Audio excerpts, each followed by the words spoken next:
युरोपेली इतिहासको सन्दर्भमा एउटा अत्यन्तै चकित पार्ने खोज सार्वजनिक भएको छ। स्पेनको उत्तरी भागका नदीहरूको तलतिर टनौ सुन रहेको तथ्य हालै पत्ता लागेपछि इतिहासविद र अनुसन्धानकर्ताहरू बीच नयाँ बहस सुरु भएको छ। यो खोज केवल आर्थिक मूल्यसँग मात्र सम्बन्धित नभई युरोपको एक महत्त्वपूर्ण ऐतिहासिक कालखण्डको पुनः मूल्याङ्कनसँग पनि जोडिएको छ। अस्टुरियास क्षेत्रको नाल्वेगास अहिले शान्त पहाडी इलाका भए पनि यसको इतिहास सुन खानीसँग गहिरो रूपमा जोडिएको छ। यही ऐतिहासिक पृष्ठभूमिले अहिले पुनः अनुसन्धानकर्ताहरूको ध्यान तानेको छ। सामान्य देखिने नदीको पानी मुनि सुनका अंश भेटिनुले स्पेनको ऐतिहासिक सम्पत्ति प्रति चासो बढाएको छ।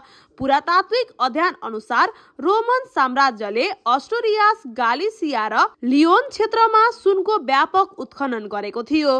रोमनहरूले प्रयोग गरेको रुइना मोन्टियम नामक जल आधारित प्रविधिबाट पहाड भत्काएर सुन निकाल्ने गरिन्थ्यो।